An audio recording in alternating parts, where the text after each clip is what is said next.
Bentar lagi kita akan mendengarkan renungan dari Romo Joy dengan tema Hati Yesus Maha Cinta.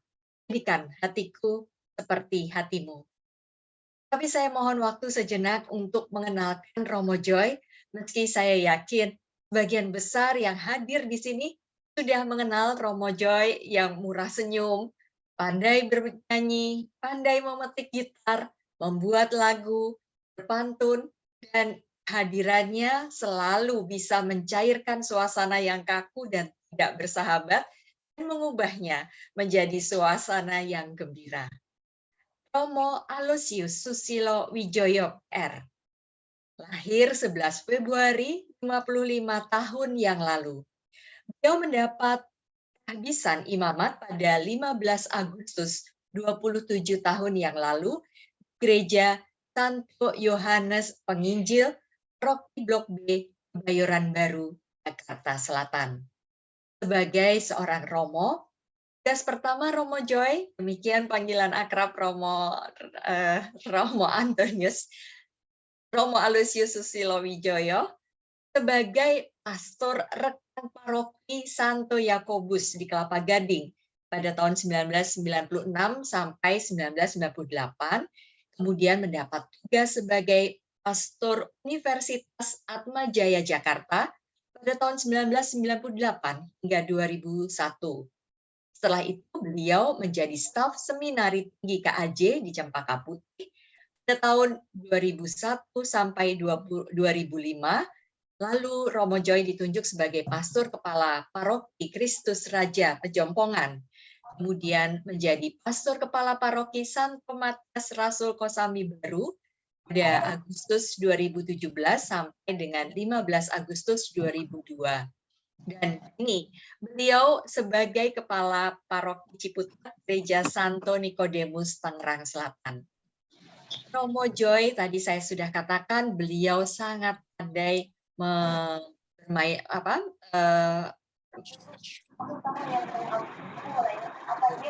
ada yang masih bocor. Ya, oke. Bermain memetik gitar maupun mengubah lagu. Sedikitnya ada 120-an lagu gerejani yang telah Romo Joy buat. Nanti kalau saya kurang, mungkin sekarang menjadi 200-an, saya dikoreksi ya Romo Joy. Di antara lagu-lagu itu bisa dikelompokkan menjadi kidung Ekaristi, kidung keluarga, kidung panggilan hidup, kidung Maria, kidung malaikat dan orang kudus, kidung tentang komunitas dan pelayanan kelompok, hingga juga ada kidung kerahiman ilahi. Romo Joy juga membuat lagu-lagu untuk Sinode Keuskupan Agung Jakarta. Juga ada lagu bertema arah dasar pastoral KAJ, kemudian juga ada lagu dengan tema pastoral dan lagu dengan tema aksi puasa di KAJ.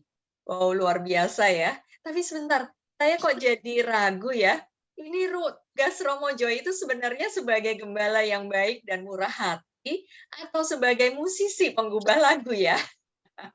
Banyak sekali ini lagu-lagunya. Nah, hanya lewat musik. Beliau juga menyapa umat melalui unggahannya pada media sosial. Misalnya, renungan pendek dalam Senja, judulnya Teh Senja. Saya bacakan ya yang Senja pada hari ini. Senja, kemanakah kita? Berbuat baik karena dilihat orang, atau berbuat baik walau tanpa dilihat orang? Satu pertanyaan yang bisa menjadi permenungan yang dalam untuk kita. Nah, mari kita buka hati kita dan kita dengarkan renungan dari Romo Joy. Nanti bila ada pertanyaan, mohon dituliskan dalam kolom chat ya, dan nanti saya akan bacakan pada Romo saat sesi tanya jawab. Romo Joy, apakah Romo sudah siap? Ya, siap. Ya, monggo Romo. Selamat malam semuanya. Saya diperkenalkan panjang lebar, saya juga nggak tahu datanya dari mana itu, karena saya tidak diminta datanya sebelumnya. Tapi anggap aja saya sebagai pastor paroki biasa di Tangerang bagian selatan, itu aja deh. Ibu Bapak dan saudara-saudari yang terkasih ini, saya justru bergembira karena boleh berjumpa Ibu Bapak melalui media Zoom atau bertatap layar.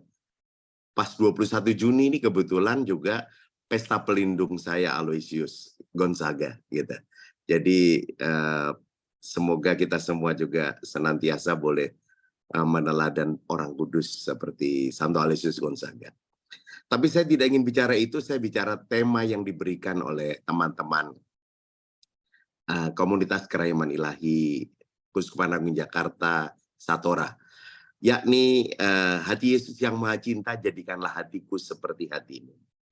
Yang pertama adalah berbicara tentang hati kudus Yesus yang Maha Cinta itu adalah sebuah devosi rohani kepada hati fisik Yesus yang menjadi lambang cinta ilahi kepada umat manusia. Gimana nggak ilahi kalau kita lihat atau kita dengar atau kita baca kitab suci.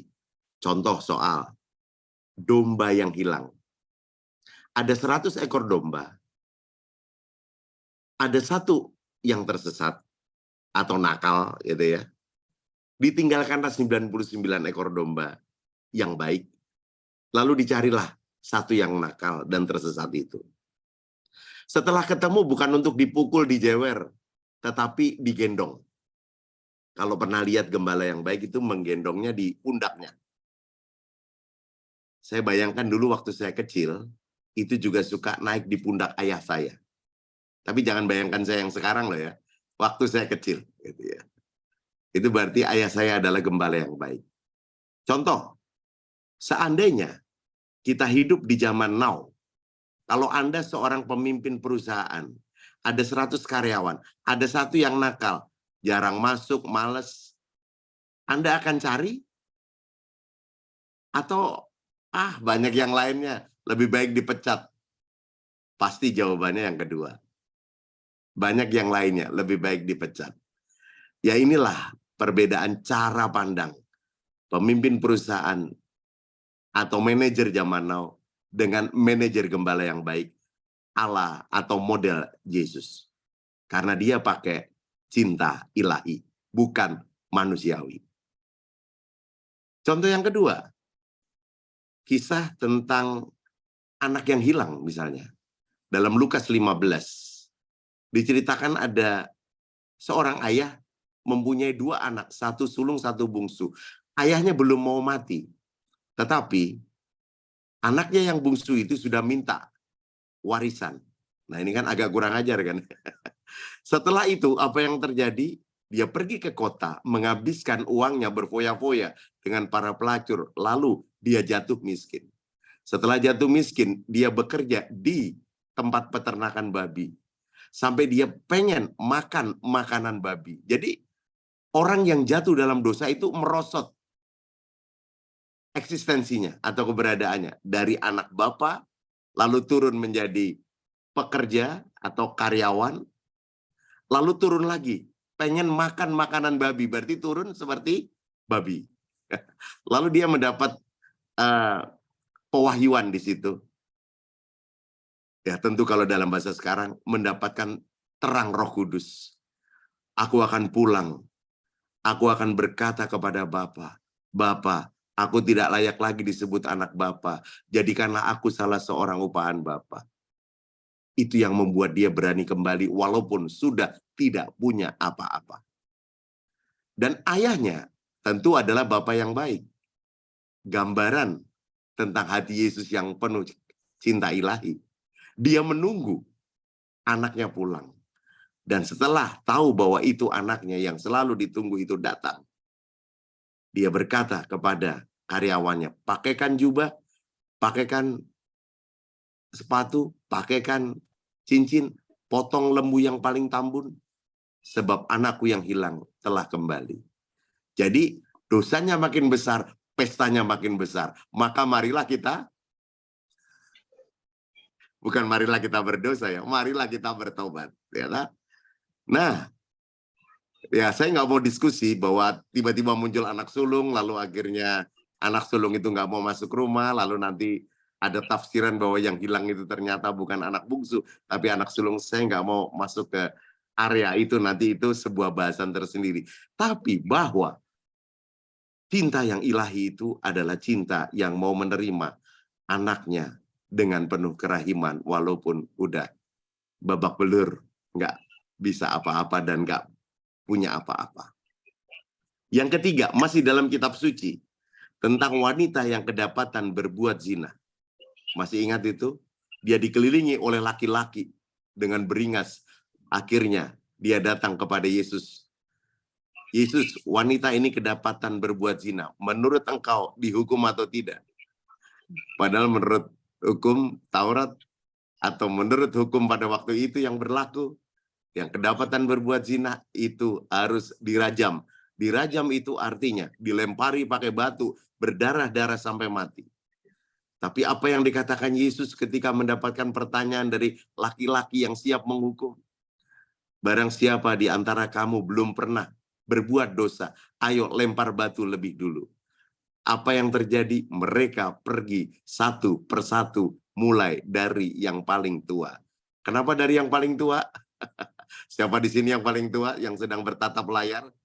Makin tua, usianya panjang, berbuat dosanya juga panjang. Mereka pergi satu persatu. Dan akhirnya tinggal wanita itu dengan Yesus. Tentu wanita itu masih gemetaran. Tapi apa yang terjadi? Yesus berkata, "Hai wanita, adakah yang menghukum engkau?" "Tidak, Tuhan." Lalu Yesus dengan cinta ilahinya berkata, "Aku pun tidak. Pergilah dan jangan berbuat dosa lagi, mulai dari sekarang." Wow, ini adalah cinta ilahi yang membuat kita harusnya tergerak hati, ingin meneladan cinta ilahi, yakni cinta hati Yesus, di mana kita adalah pengikutnya. Dalam tradisi Katolik Roma, hati kudus Yesus yang Maha Cinta itu berhubungan erat dengan tindakan reparasi. Apa itu reparasi? Dalam ensiklik Miserentissimus Redemptor, Paus Pius ke-12 mengatakan, semangat untuk memperbaiki kesalahan atau mengganti rugi kesalahan, berarti reparasi ya, selalu menepati posisi terpenting dan terdepan di dalam penyembahan yang ditunjukkan kepada hati Yesus yang penuh cinta ini. Jadi reparasi itu misalnya kalau ada barang kita rusak, itu kita perlu direparasi barangnya itu ya, handphone, motor atau mobil atau apapun lah namanya. Tapi kalau hari gini barang elektronik gitu ya, apalagi yang digital, harusnya sih nggak perlu reparasi, mendingan dilempar beli yang baru gitu ya. Tapi bahwa hidup kita pun perlu reparasi dan tentu ada spare partnya kan. Ya, spare partnya itu mahal dan reparasinya itu perlu keahlian, dan reparasi itu berarti kita ingin memperbaiki diri. Seperti akhirnya domba yang hilang itu direparasi, diservis oleh Yesus. Seperti anak yang hilang itu direparasi, diservis oleh Bapa yang baik. Seperti wanita yang kedapatan berbuat zina itu direparasi, diservis, diperbaiki oleh Yesus yang hatinya penuh cinta. Kalau kita reparasinya tentu dengan ngaku dosa dulu gitu ya. Lalu supaya kita mendapatkan absolusi dan penitensi ya. Mendapatkan pengampunan dan juga denda dosa. Nah, itu bagian dari reparasi. Hati kudus Yesus seringkali digambarkan dalam kesenian Kristiani itu sebagai sebuah hati yang terbakar, yang berkilau dengan cahaya ilahi, yang ternganga oleh luka, tusukan, yang dikelilingi oleh sebuah mahkota duri, dan yang berdarah. Terkadang gambar hati ini diletakkan di depan tubuh Yesus, dengan tangannya yang terluka menunjuk pada hati tersebut.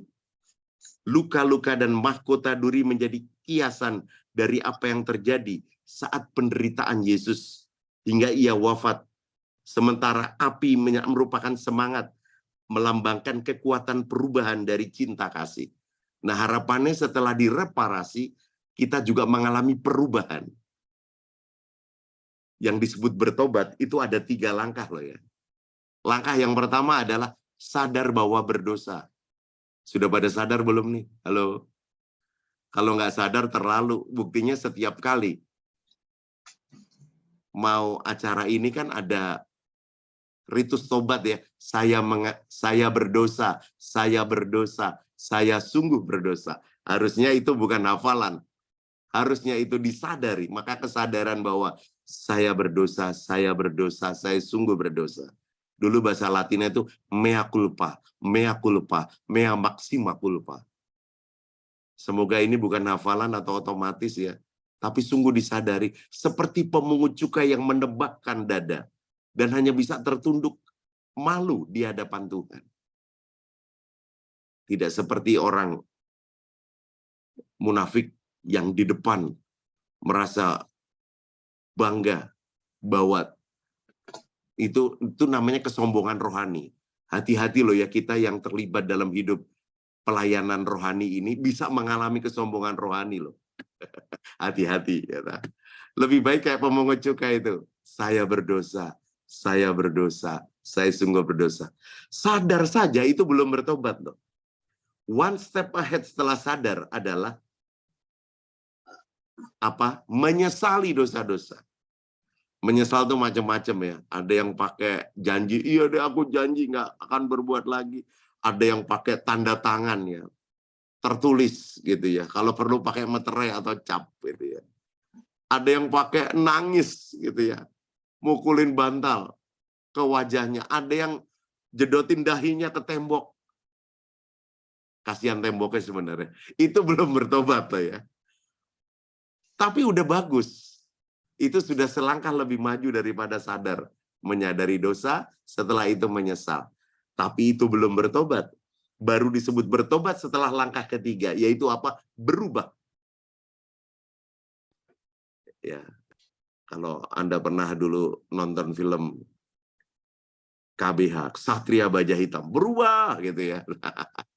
Nah, saya kalau ngomong Ksatria Baja Hitam, jangan lihat saya begitulah ya. Berubah itu artinya berubah jadi lebih baik gitu ya.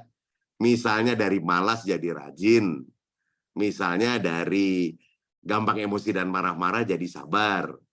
Misalnya dari sulit mengampuni jadi mudah mengampuni. Misalnya dari pelit bin kikir alias pedit jadi murah hati gitu ya.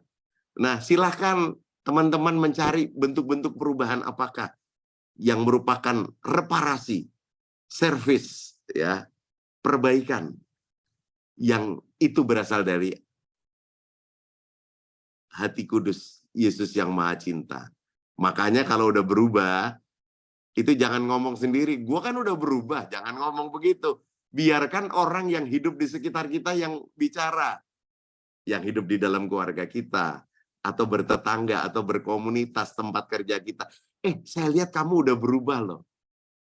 Kalau udah dikomentarin gitu, jangan ngomong gini, dia sudah jatuh dalam dosa kesombongan lagi. Tapi dia harus mengatakan kalau ada orang komen tentang perubahan baik dalam diri kita. Semua itu berkat Tuhan yang penuh cinta kepadaku. Sehingga aku direparasi, aku diservis, aku dirubahnya. Semua karena cinta. Itu ya. Nah, devosi kepada hati kudus Yesus yang penuh cinta itu berkembang dari penghormatan kepada kemanusiaan Yesus yang sudah berkali-kali dibela oleh gereja dengan alasan kodrat manusia Yesus dan kodrat ilahi. Allah Putra menyatu dalam satu pribadi, yaitu pribadi Yesus.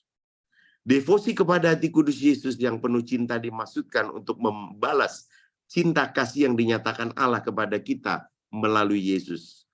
Hal ini terkait erat dengan pemahaman bahwa hati Yesus adalah lambang perwujudan cinta kasih Kristus yang tak terbatas.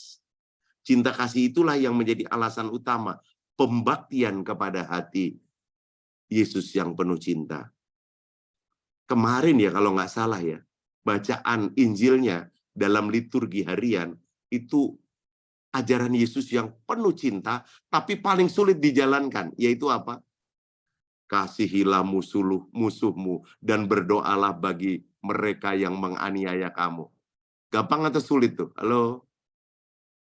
Mengasihi orang yang mengasihi kita mah gampang. Mengasihi sekarang menjadi ajaran semua agama loh, bukan hanya Kristen atau Katolik. Tapi ajaran Kristen dan Katolik dari Yesus yang paling sulit dijalankan adalah mengasihi musuh. Setelah itu berdoa bagi orang yang menganiaya. Ini lagi marak-maraknya nih.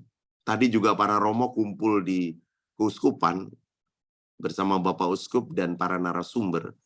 Itu kecuali bicara tentang kesejahteraan bersama, antara lain kita juga menghadirkan gereja yang hadir untuk membela yang lagi marak ini terjadi, perdagangan manusia atau human trafficking.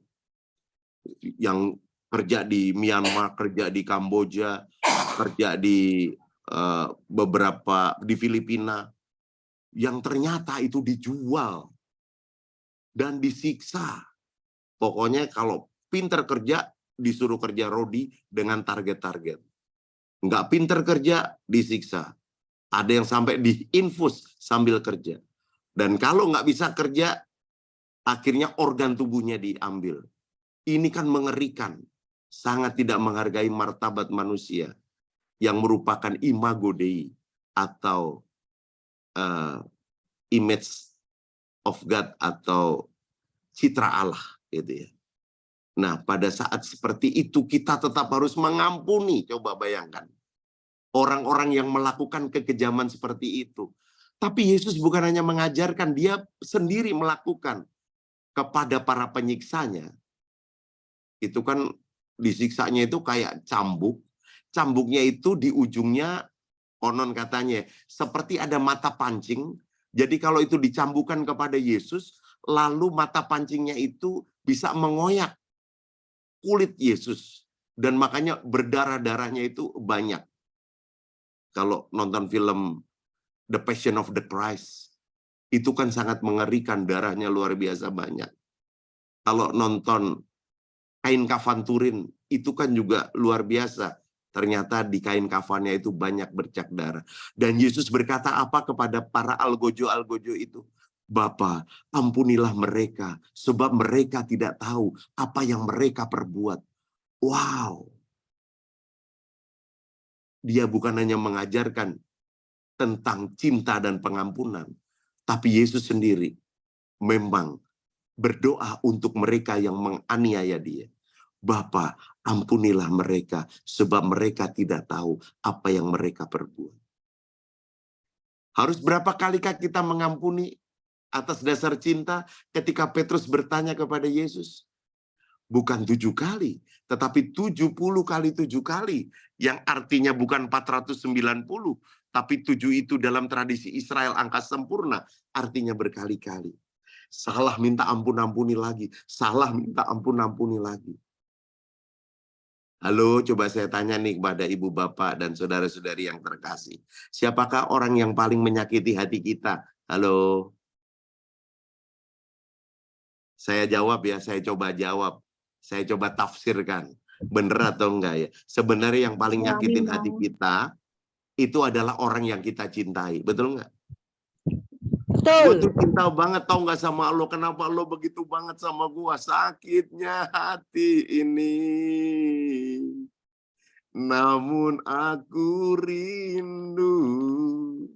Diana Nasution almarhumah bagus loh. Nambahin kalimat, namun aku rindu. Kalau kita habis sakit hati, kerinduan itu masih ada. Masih bisa balik lagi. Betul tidak? Tapi kalau habis sakit hati, sakitnya tuh di mana? Di sini ya.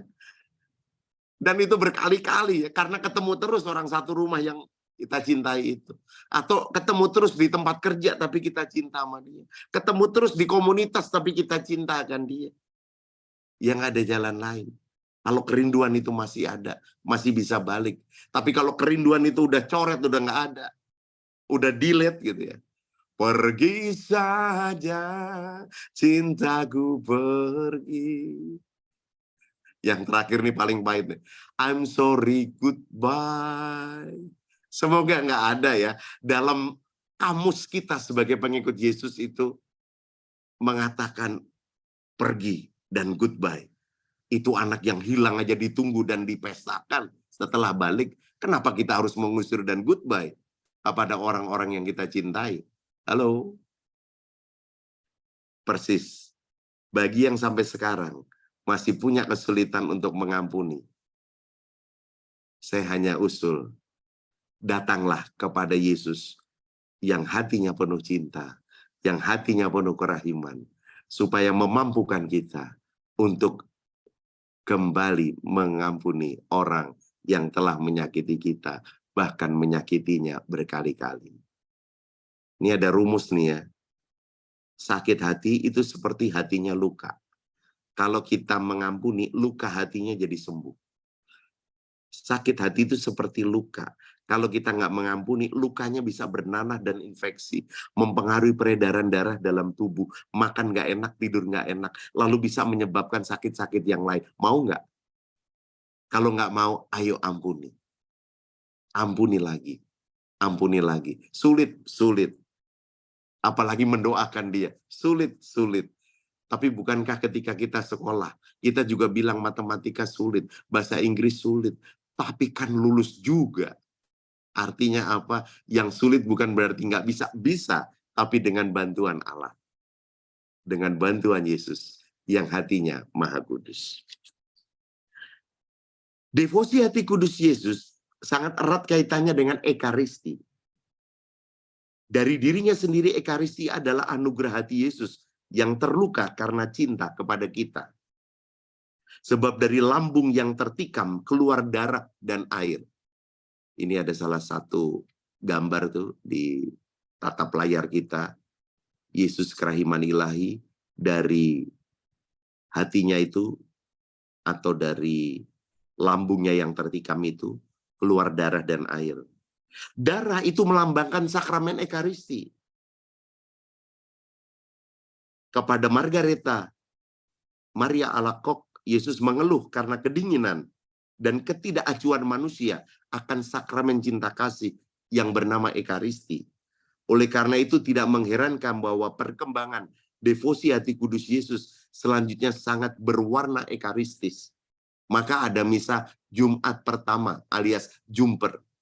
Kecuali di situ ada misa, juga ada penghormatan sakramen Maha Kudus.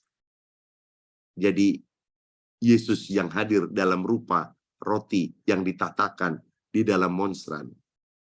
Disitulah kita beradorasi, memandang dengan khidmat hati Yesus yang penuh cinta dan kerahiman. Kita bisa mohon ampun dan kita juga bisa mohon rahmat supaya kita punya hati yang penuh cinta dan pengampunan. Hati kudus Yesus adalah lambang dan gambar yang nampak dari kasih Kristus yang tak terbatas, yang menggerakkan kita untuk saling mencintai. Oleh karena itu pantas dan layaklah kalau kita mempersembahkan dan membaktikan diri kita kepada hati Yesus yang Maha Kudus dan penuh cinta. Dengan pembaktian ini masing-masing orang mempersatukan diri dengan Kristus. Sebab semua penghormatan, sembah bakti, dan cinta kasih yang dipersembahkan kepada hati kudus Yesus yang penuh cinta, sesungguhnya dipersembahkan kepada Yesus sendiri. Nah, mempersatukan diri dengan Kristus itu kalau dalam bahasa suster-suster Sang Timur ya, itu manete in me, itu bahasa Latin, tinggallah di dalam kasihnya.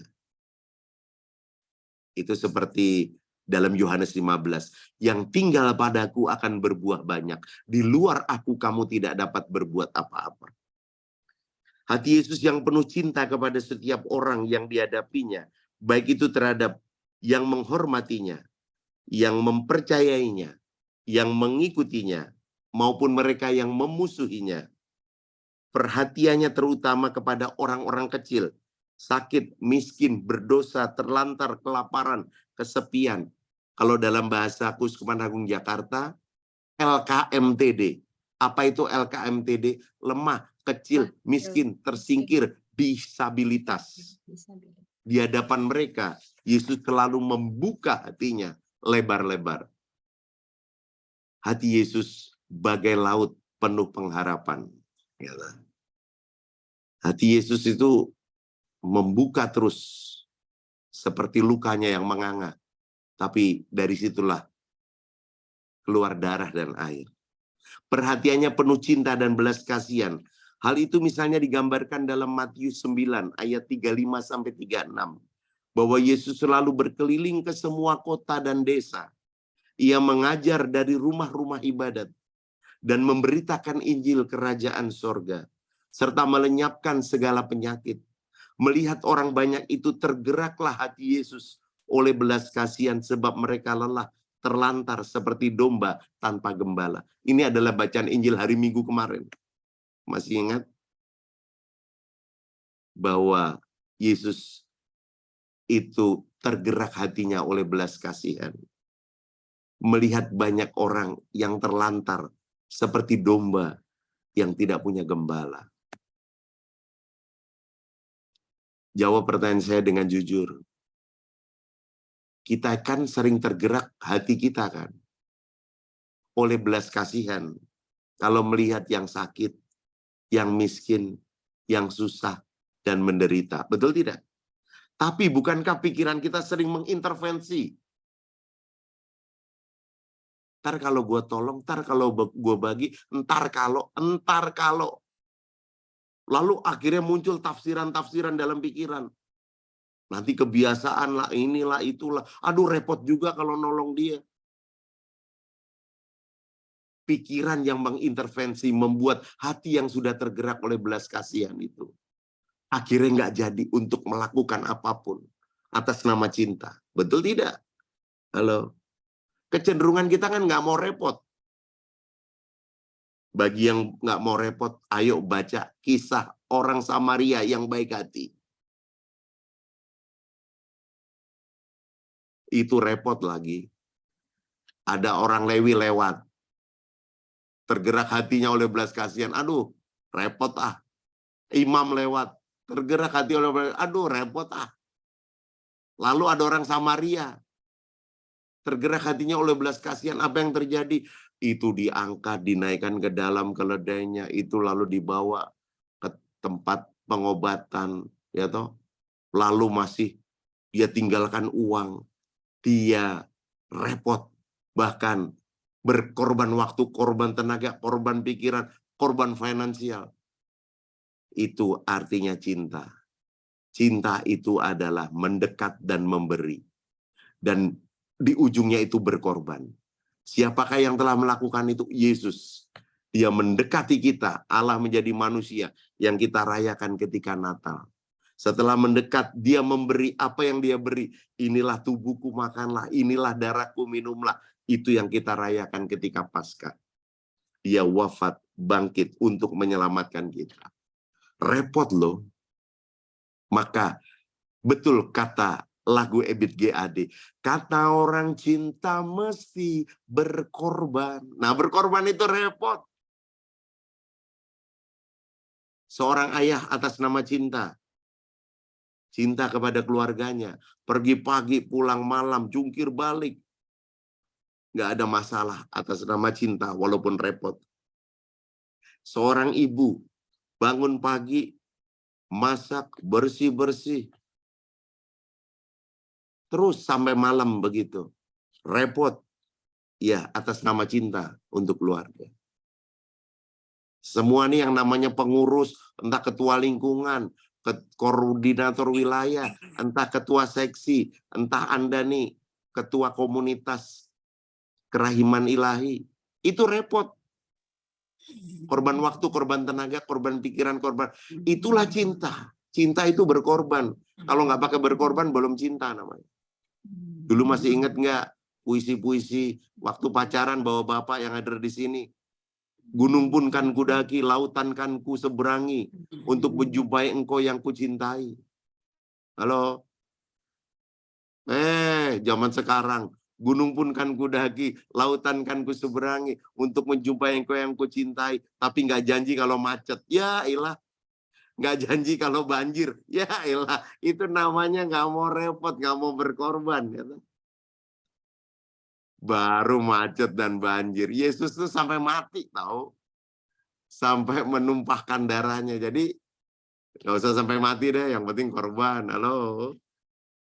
Yesus sendiri menunjukkan luka pada lambungnya. Itu kepada Thomas Rasul. Nih Bojong Indah kan pelindungnya Thomas Rasul ya. Dan akhirnya si Thomas mengakui, ya Tuhanku dan Allahku. Itu dalam Yohanes 20:28 nih. Maka kalau Yesus berkenan membuka hatinya kepada Thomas dan kepada kita semua, perbuatan itu merupakan tanda persahabatan yang mengharukan bagi setiap orang.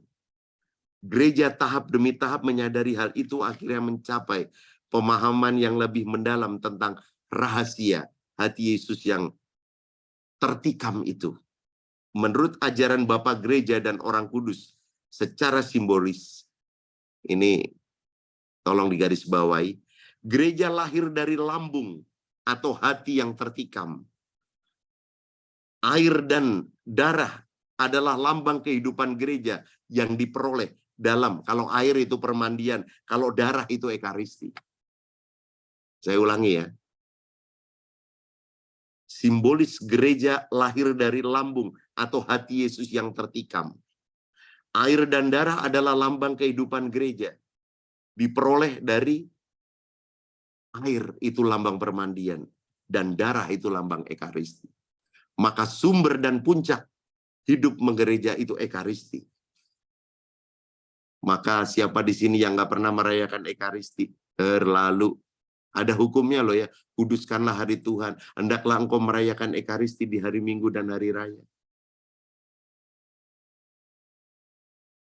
Tapi saya nggak tahu nih teman-teman, kalau merayakan ekaristi, itu wajib, butuh, atau rindu? Halo? Saya ulangi ya, wajib, butuh, atau rindu? Kalau wajib, itu cuma menaati hukum. Kalau butuh, butuh itu ada moodnya. Kadang-kadang butuh, kadang-kadang enggak. Betul nggak? Tapi kalau rindu, hukumnya aja nggak tahu. Butuh atau enggak aja nggak dipikirin. Tapi aku rindu bersekutu dengan umatnya. Aku rindu untuk memuji dan memuliakan namanya. Aku rindu untuk mendengarkan sabdanya. Aku rindu untuk menyambut tubuh dan darahnya. Aku rindu untuk mendapatkan berkat perutusannya. Wow, indah banget. Rindu, betapa rindu, hatiku tiada tertahan. Ya, kalau udah rindu harusnya udah kayak nggak tahan gitu loh. Itu berarti apa? Penuh kerinduannya itu.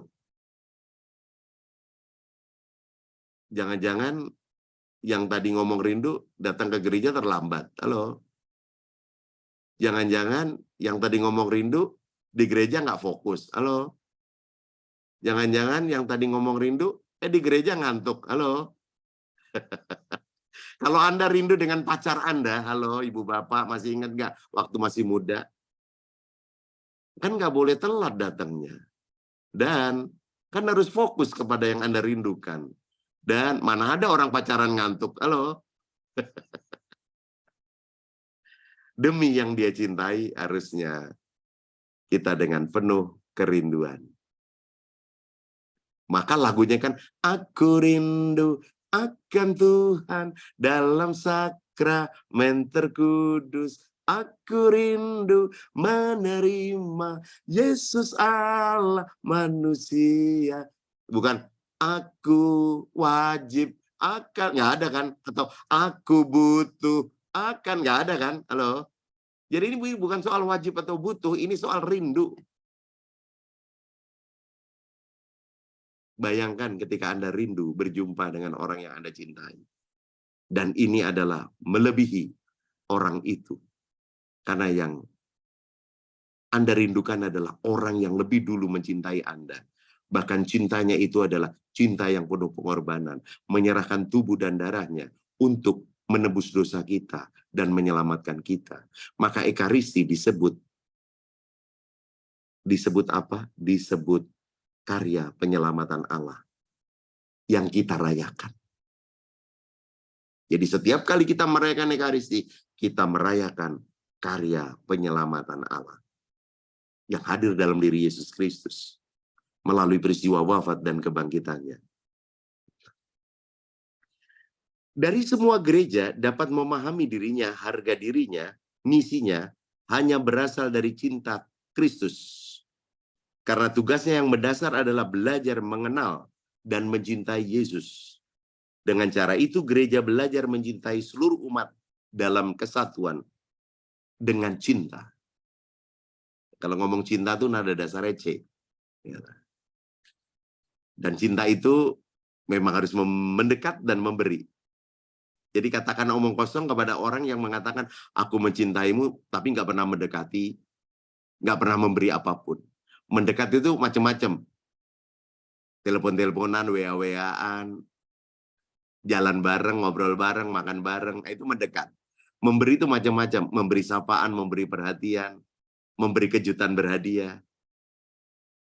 Dan nanti yang paling luar biasa adalah memberi dirinya, dan itu perlu berkorban.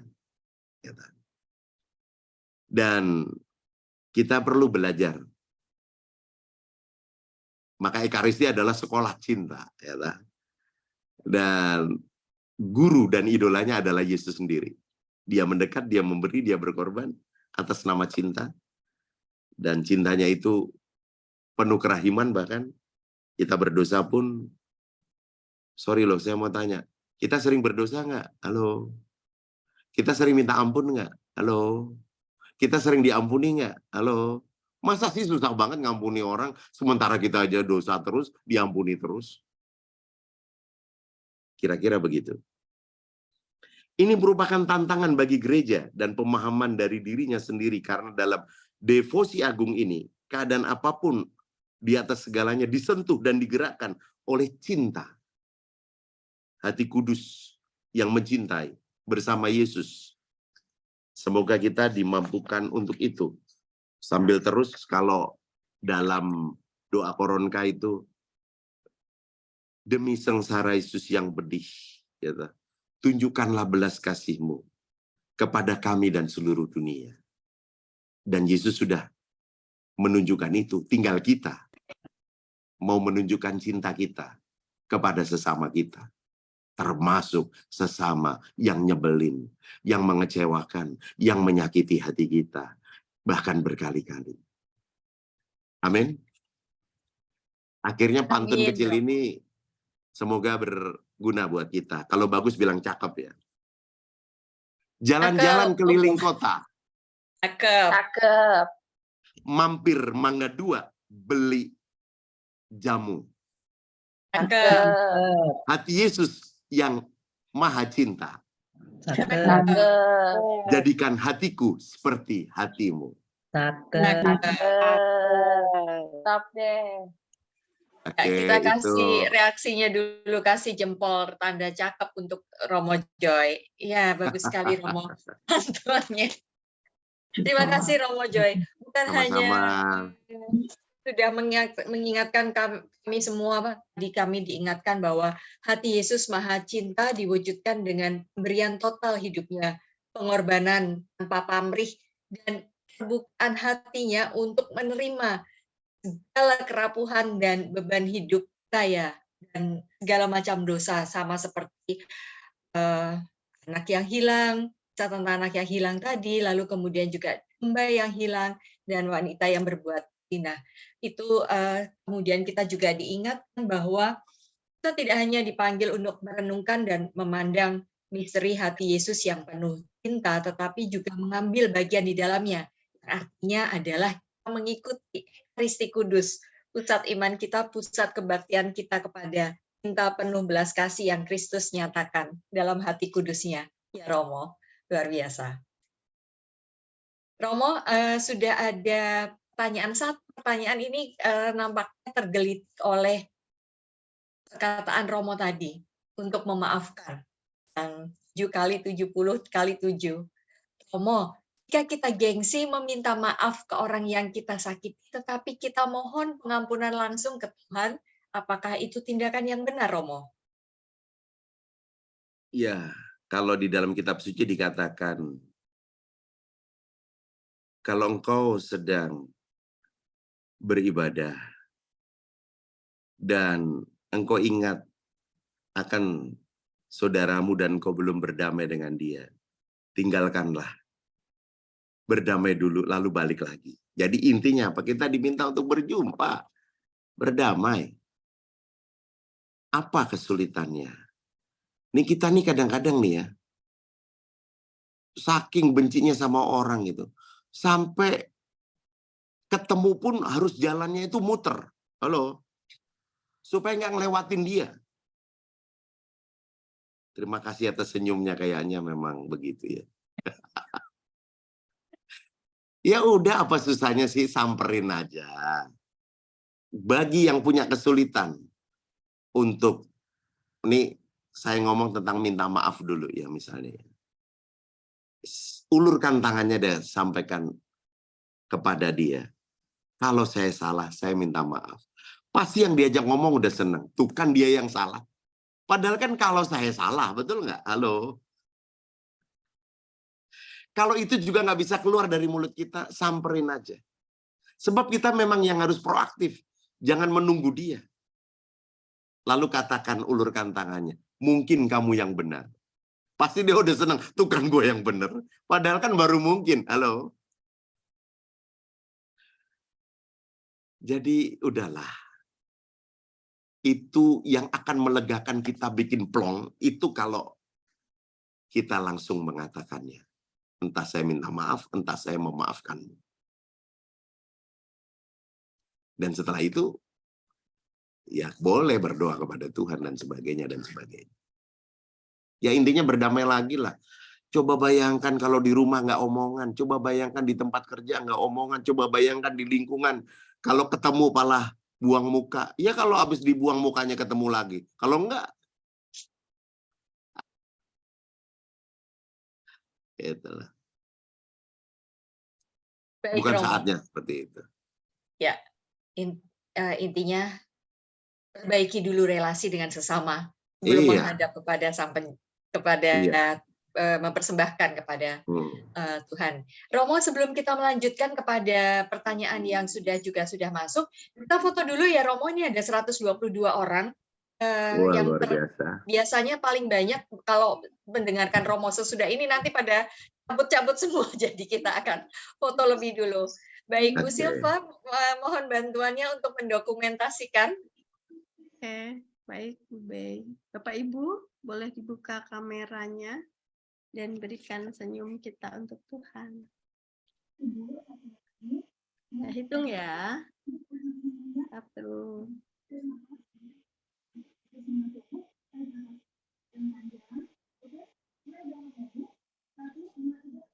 Ada 3 layar. Hari ini banyak yang membuka layar. Oh, belum membuka layar. Mari ibu-ibu yang belum membuka, Romo Joy menunggu tuh. Tapi buka dulu layarmu. Nah, ayo buka Romo.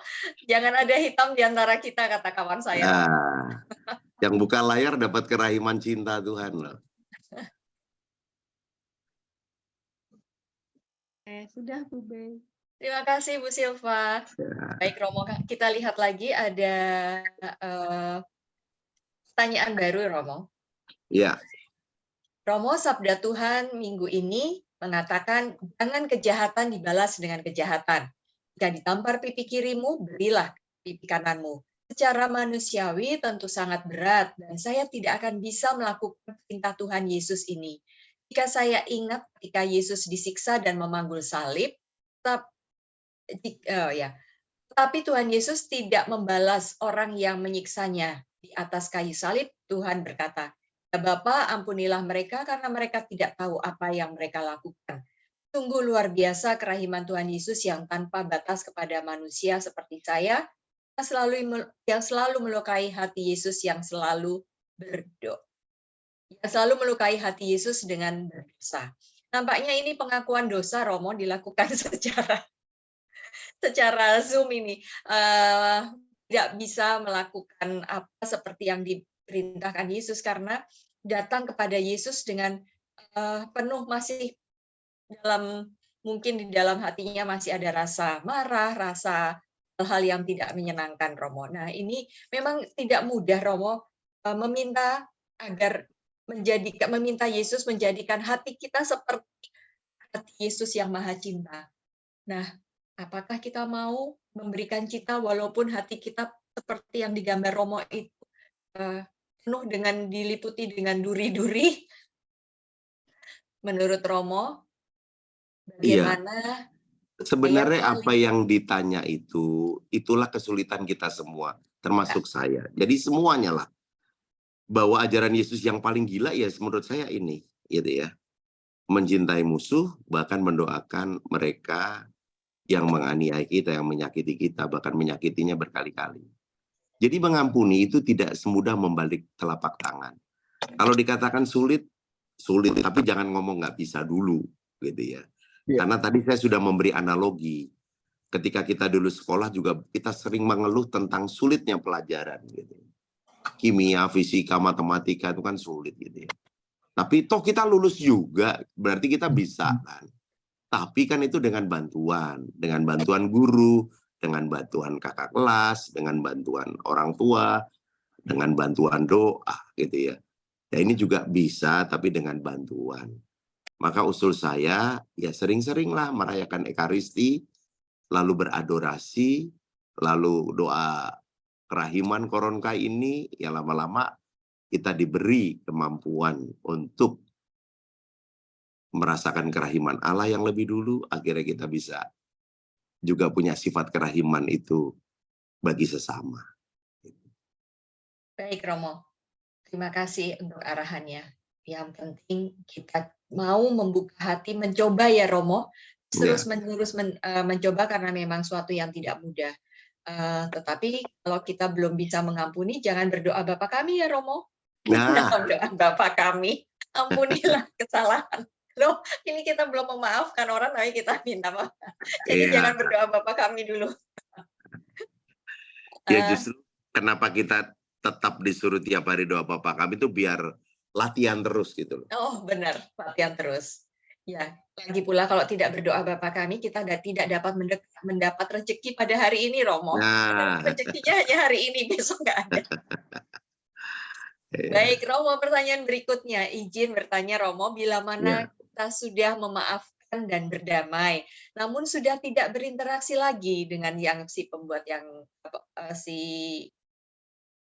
membuat kita salah itu, karena masih membekas kesalahan yang dia lakukan, apakah perlu pengampunan dengan tobat, Romo? Terima kasih. Iya, jadi kalau menurut saya kata-kata bahasa Inggris ini bagus. Kalau sudah forgive, ya forget. Kalau sudah mengampuni, ya lupakan.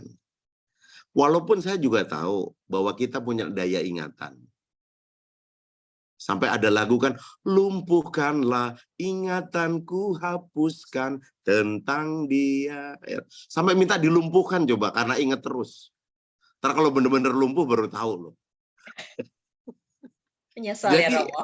that's real life kalau kita, ini kenyataan hidup kalau kita masih ingat, karena kita memang diberi ingatan yang cukup sama Tuhan. Tapi kenapa kita harus ingat-ingat yang sampah, yang bau, yang kotor, yang gelap, yang menyakitkan, kalau sebenarnya ada bagian-bagian lain yang bisa kita ingat, yang menyenangkan, yang menggembirakan, yang happy-happy. Harusnya kan tertutupi. Jadi jangan sampai, seperti tadi saya katakan, hati sudah tergerak oleh belas kasihan, tapi pikiran mengintervensi. Jangan sampai begitu.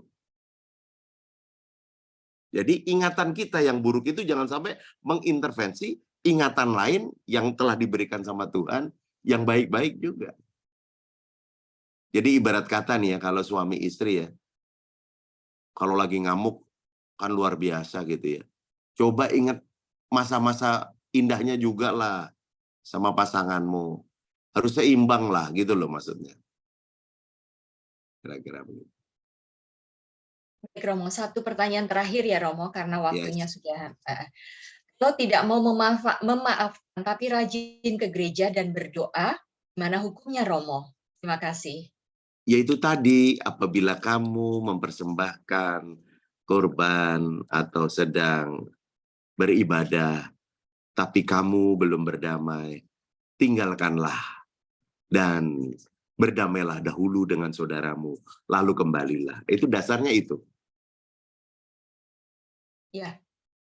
Terima kasih sudah diingatkan. Romo, Iya, satu pertanyaan dari saya ya Romo sebagai iya, pamungkas ya.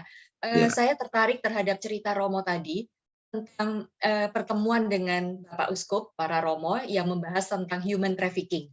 Nah, yes. bagi kami ini kayaknya human trafficking itu kan jauh banget ya karena jauh dia mungkin ada di sekeliling kita tidak tahu, tetapi kita juga tidak banyak terlibat di situ. Nah, menurut Romo, apa yang sebenarnya harus kita lakukan, Romo, supaya kita juga bisa memperlihatkan cinta kasih kita? Karena kan kita meminta hati Yesus yang Maha Cinta, jadikan hatiku seperti hatimu. Artinya kita juga mencintai orang-orang di sekeliling kita, gitu, Romo. Termasuk juga yang mungkin kita tahu ada perbuatan-perbuatan yang tidak benar, baik di keluarga, di lingkungan terdekat kita, kepada orang-orang yang biasanya ya Romo, perbuatan-perbuatan yang itu tidak benar itu ada orang-orang yang kita anggap lebih rendah daripada kita ya Romo. Iya, kalau dari pihak kita ya pokoknya kita punya kesadaran untuk menghormati martabat manusia, gitu ya. Jadi kita ini sebenarnya semua sama di hadapan Tuhan sebagai imago Dei atau citra Allah. Maka jangan menganggap rendah yang satu kepada yang lain. Itu yang paling sederhana begitu, gitu ya. Ya. Mau dia satpam kayak, mau dia pembantu rumah tangga kayak, mau buruh kita, buruh kasar atau apapun, ya tetap dia manusia yang harus kita hormati martabatnya, gitu ya. Itu yang pertama. Yang kedua, kalau dalam kaitan dengan human trafficking, karena ini ternyata sebuah mafia besar ya, di tingkat dunia ada, di tingkat Asia ada, di tingkat lokal Indonesia juga ada gitu ya, di tingkat kota juga ada gitu ya. Nah, maka kita harus beri edukasi kepada saudara, sahabat, dan kenalan yang kita jumpai. Jangan mudah tergiur untuk tawaran-tawaran yang kata kuncinya adalah bekerja di tempat yang kurang jelas, tetapi gajinya, tawarannya menggiurkan. Kalau untuk yang jelas, misalnya dia saudara, sahabat kita, oke gitu. Tapi kalau ini kelihatannya nggak jelas ini, aku kenal-kenal banget juga enggak gitu ya. Tapi tawarannya menggiurkan, itu sama juga hal-hal lain kan sudah sering terjadi tuh. Bunga bank tinggi, banknya aja namanya nggak jelas gitu ya. Statusnya terdengar nama banknya gitu. Akhirnya kan kita kena juga, tertipu gitu ya. Samalah seperti online-online yang ada yang akhirnya tertipu. Di 3 bulan pertama dapat terus keuntungan. Setelah itu menghilanglah itu semua gitu. Jadi kita beri edukasi. Lebih baik yang jelas-jelas saja gitulah. Jangan tergiur karena nanti ujungnya yang bikin gak jelas. Lebih parah lagi gitu. Saya juga baru dengar itu tadi bahwa ini mafianya sampai mendunia. Kita itu disuruh jadi penipu online, coba bayangin. Terus harus bertarget gitu ya. Terus harus kerja rodi gitu ya. Kalau melawan ada penyiksaan, bahkan ada yang sakit di infus pun harus kerja gitu. Kalau nggak bisa kerja dan memang nggak pinter-pinter, ya udah akhirnya dibuang orangnya, diambil organ tubuhnya, kayak gitu-gitu. Dan ini kan kisah nyata, gitu. Itu jauh daripada gambaran bahwa manusia adalah makhluk yang diciptakan oleh Tuhan yang paling agung, gitu ya. Gambar dan rupa Allah. Itu semoga terjawab. Baik Romo, terima kasih sudah menyadarkan kami untuk juga aware terhadap sekeliling dan juga kita sendiri untuk hati-hati.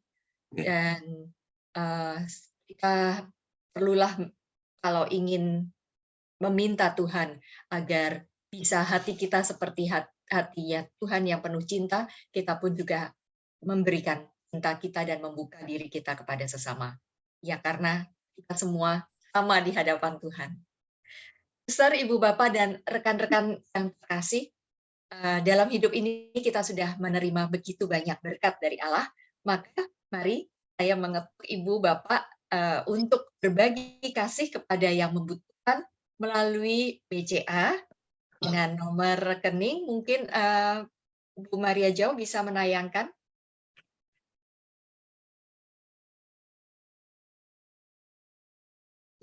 Apakah sudah ada? Oke, baik.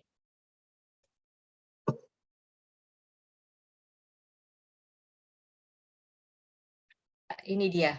Kita bisa berbagi kasih kepada sesama melalui komunitas Keraiman Ilahi Santo Thomas Rasul melalui ATM BCA 0121203986 atas nama Sulince Laelianus.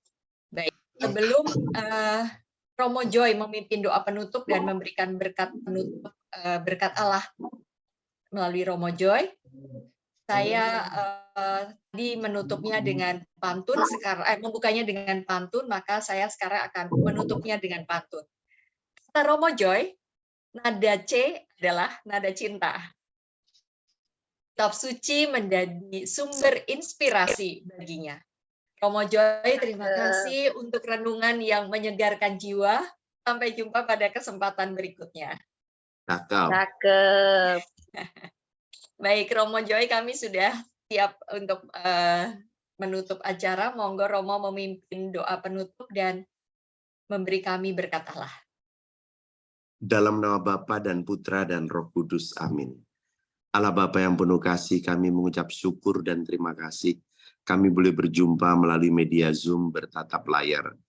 Dan kami bersyukur mempunyai Tuhan Yesus yang berhati penuh cinta. Dan kami lebih dulu dicintai secara luar biasa. Karena dosa kami ditebus dan kami diselamatkan. Mampukan kami hidup penuh cinta. Sehingga kami boleh memaafkan atau mengampuni orang yang menyakiti hati kami.